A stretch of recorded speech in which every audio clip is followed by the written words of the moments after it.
어제 목요일 강론 때는 대림 4주간 때 드렸던 말씀과 좀 섞어서 정리를 했었죠. 그래서 용기가 없는 기도는 그리스도인의 기도가 아닙니다 라는 그 프란치스코 교황님의 말씀을 다시 한번 상기시켜 드렸고, 근데 왜 우리가 용기를 내야 되냐라고 한다면은 우리는 이 삶이라고 하는 한 가운데 살기 때문이다라는 이제 맥락의 말씀을 드렸습니다. 삶의 한 가운데. 그래서 이제 즉가리아서 제가 2장 14절하고 15절을 말씀을 드렸죠. 즉가리아서 2장 14절 같은 경우에는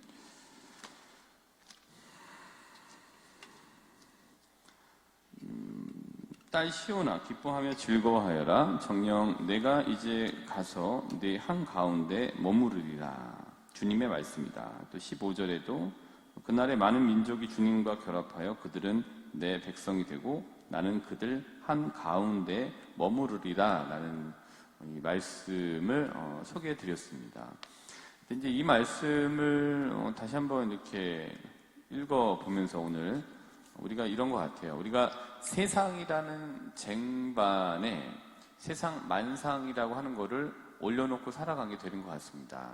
우리 신자분들 오셨습니다만은 지금 여러 가지 에락이라고 하는 쟁반, 세상이라고 하는 쟁반 위에 올려진 에락이라고 하는 많은 이 것들이 그 쟁반 위에 올려져 있을 겁니다. 왜냐하면 우리도 하느님께서 우리 한가운데 머무르겠다고 하신 것처럼 우리는 세상이라고 하는 한가운데 살아가고 있기 때문에 누구도 이러한 에락을 피해갈 수 없게 되죠. 거기에 또 애우욕이라는 것들도 쟁반에 담아질 수 있고요. 근데 세상이라는 쟁반이 이렇게 있지만 조금 우리가 더 큰 쟁반을 생각해 볼 필요가 있는 것 같아요. 그래서 세상이라는 쟁반에 세상 만상이라고 에락이라고 하는 이 세상 만상을 올려놓았는데 이 세상이라고 하는 쟁반보다 좀 더 큰 쟁반을 우리가 기도라는 쟁반으로 생각해 보면 좋을 것 같습니다. 그래서 기도라고 하는 쟁반 위에 세상이라고 하는 기도라는 쟁반보다 좀 작은 거기에 에락이라고 하는 세상 만상을 올려놓고 그거를 다 하느님께 말씀을 드리는 거죠. 그래서 이거를 가지고 기도를 하게 되는 것 같습니다. 그러니까 기도라는 쟁반에 우리가 사실 다 올려놔야 되는 것 같아요. 근데 기도가 잘 되실 때도 있고 또 안 되실 때도 있고, 어제도 말씀드렸습니다만 이게 다다를 건지에 대한, 언제 이루어질 건지에 대한 여러 기약 없음에 대한 답답함도 분명히 가지고 계십니다. 근데 어쨌든 그 쟁반 위에 우리가 올려놔야 되는 것 같아요. 왜냐하면 우리가 이제 그 그리스도인이잖아요. 그래서 쟁반 한 가운데, 그리고 그 쟁반 한 복판의 그리스도인으로서 이것들을 다 일단 올려놓아야 된다. 그런데 이 올려놓고 거기에 머무르실 수밖에 없는 거잖아요. 저도 그렇고. 그럼 이제 어떻게 머무르느냐라는 것에 대한 거를 오늘 제 1독서였던 요한일서 2장 5절부터 6절이 얘기해주고 있는 것 같습니다. 그럼 이 쟁반 한가운데, 쟁반 한 복판에 머물러야 되는 그리스도인은 어떻게 머물러야 되느냐라는 거를 요한일서 2장 5절부터 6절을 통해서 한번 보면은 누구든지 그분의 말씀을 지키면 그 사람 안에서는 참으로 하느님 사랑이 완성됩니다. 그것으로 우리가 그분 안에 있음을 알게 됩니다. 그분 안에 머무른다고 말하는 사람은 자기보다 그리스도께서 살아가신 것처럼 그렇게 살아가야 합니다. 지키라는 거죠. 어떻게 머무르느냐. 우리가 알고 있는 말씀들, 또 우리가 준수하고자 동의했던 계명들을 지켜나가는 거죠. 그렇게 될 때, 또 우리의 롤 모델로서의 예수님의 모습처럼 살아가려고 하는 발버둥, 노력들, 또 거기에서 때로는 이렇게 막 좀 고함치는 기도를 하면서 우리의 거를 하느님께 성토하는 이런 가운데에서 머무르는 거다라는 거죠. 그게 이제 우리가 어떻게 사느냐, 머무르냐에 대한 방법이 여기에 좀 이렇게 좀 나와져 있는 것 같아요. 그러면서 근데 그렇게 해야 되는데 그렇게 하다 보면 좀 힘들거든요. 그러려면 우리가 여기서 어떻게 좀 힘을 더 내야 되느냐라는 것에 대한 거는 루카복음 18장 1절부터 8절까지 여기에서 좀 발견할 수 있게 되는 것 같습니다. 이제 예수님이 어떻게 사셨는지를 알아야 이렇게 한번 살아볼까? 이거 한번 흉내 내봐야지라는 게 생각이 드시잖아요. 그러려면은 결국에 또 말씀을 읽으실 수밖에 없습니다. 이걸 읽으셔야 그렇게 어떻게 해야 되느냐라는 것에 대한 거를 끄집어 내실 수 있게 됩니다. 루카복음 18장 1절부터 8절까지는 굉장히 과부의 청을 들어주는 불의한 재판관의 비유. 근데 이제 이 이야기의 목적은 18장 1절에 그대로 나와져 있잖아요. 예수님께서는 낙심하지 말고 끊임없이 기도해야 한다는 뜻으로 제자들에게 비유를 말씀하셨다. 그러니까 낙심하지 말고 끊임없이 이거를 머무르는데 기도를 하면서 계명을 지키면서 말씀을 읽고 거기 어떻게 사셨는지를 보면서 좀 그거를 하려고 따라 하려고 살아야 되는데 그러기 위해서는 우리가 기도를 하면서 머물러야 된다라는 거를 18장 1과 8절에서 좀 볼 수 있는 것 같아요. 낙심하지 말고 끊임없이 기도해야 한다. 그리고 이제 여기 보면은 같은 맥락의 단어들이 쭉 나오잖아요. 3절에 보면은 줄곧, 그 다음에 또 여기에 내려주십시오 하고 졸랐다, 줄곧 졸랐다 이렇게 이제 말이 있고, 그 다음에 또 5절에 보시면은 저희가 나를 이토록 귀찮게 하니 왜 귀찮습니까? 줄곧 졸라대니까 귀찮은 거죠. 7절에 보면 또 같은 맥락이 좀 있습니다. 하느님께서는 당신께 선택된 이들이 밤낮으로 부르짖는데 또 다른 표현은 줄곧 졸라댔다, 귀찮게 했다라는 말과 다름 아니라고 저희가 볼 수 있습니다. 그러니까 이렇게 이제 기도해야 된다는 것, 즉 끊임없이 기도를 어떤 성토가 됐든 아니면 고함치는 것이 됐든 거기 안에서의 좀 으르렁거림이 됐든 하느님 안에서 끊임없이 무언가 기도라고 하는 형태를 유지해야 된다라는 것을 이야기해 주는 것 같습니다. 이제 이 기도가 끊임없이 하는 줄곧 졸라대는 기도가 결코 헛되지 않다라는 것들을 우리가 살면서 직접적으로 체험하시게 될 텐데, 저도 이제 신학교 때 이런 거를 기도를 했다라는 얘기를 드렸던 것 같아요.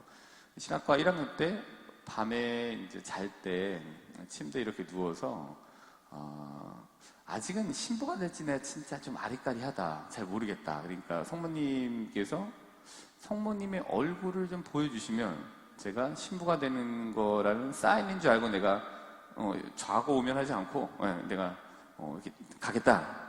이거 꽤 오래 기도했던 것 같아요. 잠자리 누워서 얼굴 좀 보여주세요. 어떻게 생기셨어요? 이렇게. 또 누웠고 또 이제. 근데 뭐 이게 기대는 처음에 내가 끊이지 않고 하겠다라고 기도하지만 이게 쭉 하다가 안 되면 또 안 하게 되잖아요. 그러니까 저도 몇 달 하다가 안 되니까 뭐 안 되나 보다 하고 이제 딴 생각 하다가 이제 자고 막 그랬죠. 근데 신학과 1학년은 96년도였습니다. 근데 그 성모님의 얼굴을 보게 해달랬던 그 기도를 까맣게 잊은 채 이런 일이 있었습니다라고 말씀을 드리면서 살기만 했지, 그 96년도에 있었던 그 기도에 대한 응답을 저는 2020년에 받았습니다. 그래서 성모님의 얼굴을 보여주십시오라고 했는데, 진짜 탁 이렇게 온 거라기보다는 어떤 분이 저에게 그 신비로운 장미라고 하는 이 성모님 상을 선물해 주셨어요. 또 아기 예수님도 같이 선물해 주셔서, 제가 그 시기에 이제 코로나 시기였으니까 미사가 없던 시기에 있었습니다만은 그래도 이제 미사를 어떻게든 간에 하고 있는 중에 그 선물을 받고 제 방에다가 이제 그 신비로운 장미 성모님하고 이제 예수님을 두고 저를 이렇게 책상에 여기 있었고, 그래서 저를 이제 보기로 해놓고 했죠. 근데 어느 순간 이제 강론을 준비했어요. 또 새벽에 일어나서. 그때 더 일찍 일어났으니까. 3시 반 이렇게 일어나니까 그냥 기도하고 탁 하고 하는 어느 순간에, 강론이 잘 안 됩니다. 하고 이제 우연히 또 있었던 성모님이었는데, 이제 그걸 보면서 탁 했더니, 그때 그 생각이 들었습니다. 여러 차례 성모님께 도움을 요청을 했고, 또 이러면서, 이게 성모님 이렇게 해주셨는데, 라고 하는 그 도움을 받은 그거를 가지고 어느 날인가 다시 또 도움을 요청하는, 그때 제가 했던 그 기도가 떠올랐습니다. 성모님을 보게 해달라. 근데 저는 그때 그 기도에 대한 응답이, 그때 저를 이렇게 보고 있었던 그 신비로운 장미가 성모님의 그게 부모님의 얼굴이구나라고 저는 그때 확신을 했습니다. 그 상이 아니라 제가 포도주가 없다라고 기도를 드리고 그 도움을 받는 거를 몸소 그 은총의 시간에 도움을 받았던 그때 거기에 있었던 그 분이 바로 성모님이셨던 것 같았습니다. 저는 제가 기도에 대한 응답을 그렇게 받았다고 생각을 합니다. 물론 끊임없이 낙심하지 말고 계속 기도했으면 좋았겠지만 어쨌든 저는 나름대로 낙심하지 않고 얼마간은 기도했습니다. 근데 그 기도에 대한 응답이 결코 무시되지 않는구나라는 것을 또한 그때 제 개인적인 신앙 안에서는 확신을 갖게 되었습니다. 96년도 했던 기도가 2020년도에 이루어지게 되고 오늘 2023년 12월 29일입니다. 2023년에 했던 오늘의 기도가 내년에 언제 어떻게 될지 모르는 겁니다. 그리고 오늘 집에 가시다가 내가 73년도 했던 기도가 또 이런 거였나? 라고 하는 거를 또 퍼즐이 맞춰지실지도 모릅니다. 그러기에 낙심하지 말고 끊임없이 기도해야 한다는 말씀에 대한 신뢰를 가지고 끊임없이 한번 기도해 보시면 좋겠습니다. 왜냐하면 우리는 세상 한복판에 숨이 붙어 있는 한 살아야 됩니다. 그 세상이라고 하는 쟁반에 많은 것들을 올려놓고 살아내야 돼요. 근데 그 살아내기 위해서는 기도라고 하는 쟁반, 하느님이라고 하는 쟁반에 그것들을 올려놓고 낙심하지 않고 끊임없이 한번 기도를 시도해 보는 그리스도인으로 살아야 되는 것 같아요.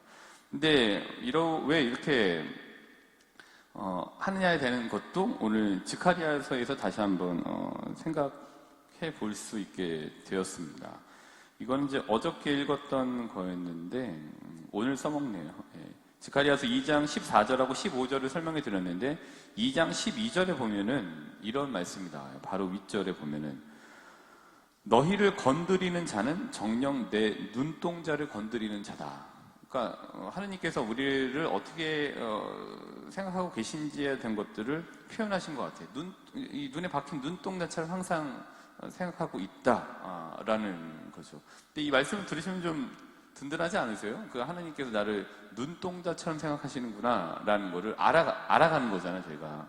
이 성경 안에는 그런 하느님께서 어떻게 우리를 생각하신지에 대한 표현을 은유적으로든 아니면 직설적으로든 아니면 예화를 통해서 이렇게 좀 얘기해주고 있는데 이건 굉장히 좀 직접적인 이야기인 것 같아요. 눈동자를 건드리는 자다. 그러니까 못 건드리게 하겠다 이거겠죠. 뭐 여기에 대해 회의도 있으신 분들이 있는데 어쨌든 저는 이 말에 대한 확신과 든든함을 가지고 있습니다. 근데 이 말은 너희를 건드리는 자는 정녕 내 눈동자를 건드리는 자다라는 이 말은 마르코복음 6장 50절의 말씀과 크게 다르지 않고 같은 맥락이고 오히려 좀 보충을 해주는 말씀이라고 제가 볼 수 있습니다. 마르코복음 6장 50절은 어떤 내용이냐면은 이거예요. 용기를 내어라. 나다 두려워하지 마라. 라는 말씀과 같은 맥락이라고 볼 수 있습니다. 내가 너희를 내 눈동자처럼 여기리라. 너희는 내 눈동자이다. 이거는 그러니 좀 용기를 내고 좀 기도해 보려고 해봐. 이렇게 지금 말고 이 퍼즐은 이때가 더 적당할 수도 있어. 라고 하는 하느님의 암시? 하느님의 이렇게 툭 찌르신 넛지? 아니면 또 다른 이 은유? 이런 것들 거기에 숨겨진 복선일지도 모릅니다. 그래서 용기를 내어라. 나다 두려워하지 마라. 라는 것과 다름 아닌 말씀. 그러니까 세상이란 쟁반의 한복판에서 살아가기 위해서는 이런 용기가 좀 더 많이 필요한 것 같아요. 그래서 오늘 하루 좀 삶의 한복판에서 살아가시는 우리를 눈동자처럼 여기시는 그리고 생각하시는 하느님께 용기를 내어서 끊임없이 기도하시면서 더 큰 용기를 내시는 하루가 되시기를 바라면서 오늘 미사를 정성껏 봉헌하도록 합시다.